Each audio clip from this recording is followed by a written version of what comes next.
So you've been wondering about ADHD. I'm Jasmine, school counselor, adult educator, and counselor, here to talk to you about this thing called ADHD.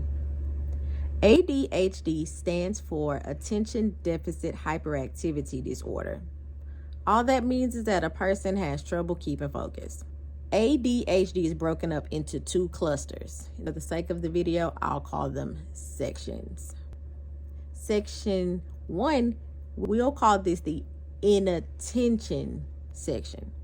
A person with this type of ADHD has a hard time paying attention. They're not really all over the place. They just have a hard time keeping focus, completing projects, because their mind just goes somewhere else. You may notice that this person, it seems like they're ignoring you. They're just not paying attention. In school, they may have a hard time keeping up because they're just not there sometimes, or their brain is focused on something else. The hyperactivity and the impulsive section, these individuals are hyper. It may seem like they're always on the go. They can't complete things because their brain is moving and they're always moving. It seems like they cannot sit still.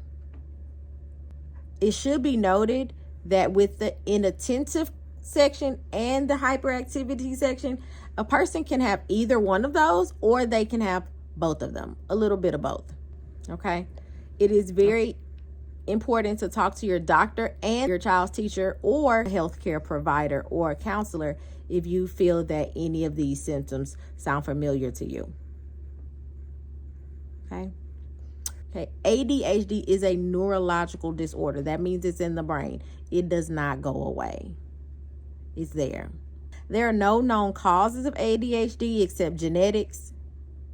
Like, it can be passed down. Your grandpa had it, your daddy had it. The use of toxins during pregnancy, such as drinking, smoking. Daddy's using toxins as well, because it does take two to tango. So the toxins could also be from the father's side.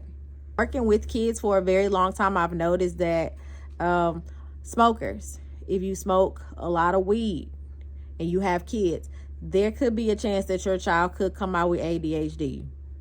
I've been working with kids my entire life. It is a neurological disorder and it doesn't go away, but there is treatment. There's therapy. Find you a therapist. They can teach you how to deal with your ADHD, how to make it work for your benefit. Not a disability, it's an ability. Your brain just works differently. You have to learn how to work with what you got. There's also behavior modification therapy, where you learn different behavior techniques. There's also medication. I know. We are against medication. We hate it.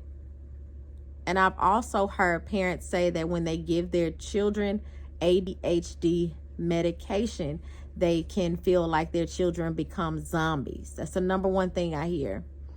That's only because, one, you're not giving it to them consistently. In order for the medicine to work, it has to be given consistently. And you also have to give it a chance to get in your child's system or in your system if you are taking the medicine. Those first 1 or 2, maybe even 3 months, that child or yourself, if you're taking the medicine, you will be mellowed out. But once the medicine is fully in your bloodstream, and your body will acclimate and you'll be normal. You'll just be a calmer version of yourself. Your brain will slow down, giving you a chance to think and absorb. I know many successful adults who take ADHD medication. And once it is given consistently, they are not zombies. They are fully functioning, intelligent, highly intelligent human beings. And most of our children they're highly intelligent, but the fact that their brains cannot slow down. If you feel that yourself or your child has symptoms or signs of ADHD, please reach out to counselors, providers, so you can get the help you need, because there is help out there. I promise you, I did the research so you don't have to. Peace.